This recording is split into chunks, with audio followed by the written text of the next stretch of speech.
आता घेऊयात राजकीय टॉप 9 बातम्यांचा आढावा। 2029 पर्यंत मी राज्यातच काम करावं अशी पक्षाची इच्छा, तर पुढील काही वर्षांसाठी विकासाच्या योजना केंद्राला दिल्यात। पत्रकारांसोबतच्या गप्पांवेळी मुख्यमंत्री फडणवीसांचं वक्तव्य। बीएमसी महायुती एकत्र लढणार, ठाण्यामध्ये शिवसेना स्वतंत्र लढू शकते, तर पुणे आणि पिंपरी चिंचवडमध्ये शिंदेंसोबत तर दादा स्वतंत्र लढणार। पत्रकारांसोबत गप्पांवेळी मुख्यमंत्री फडणवीसांची प्रतिक्रिया। दसरा मेळाव्याच्या पार्श्वभूमीवर उद्या एकनाथ शिंदेंनीही बोलावली बैठक। दरम्यान उद्या दुपारी 3 वाजता मुंबईमध्ये शिवसेनेच्या महत्त्वाचे पदाधिकारी आणि नेत्यांची बैठक होणार। या बैठकीत एकनाथ शिंदे पदाधिकारी आणि प्रमुख नेत्यांना मार्गदर्शन करणार।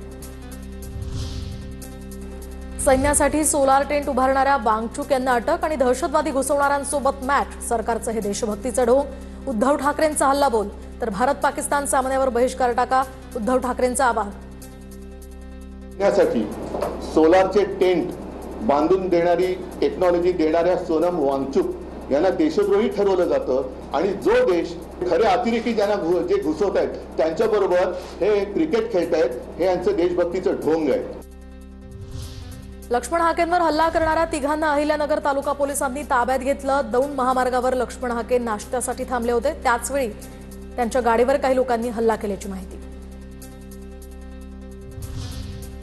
तर असल्या भिकार लोकांकडे लक्ष द्यायला मला वेळ नाही, स्वतःच्या प्रसिद्धीसाठी हल्ला करून घेतला असेल, याच्यावर हल्ला करायला कुणाला वेळ आहे? हाकेंवरील हल्ल्यावर मनोज जरांगेंची प्रतिक्रिया।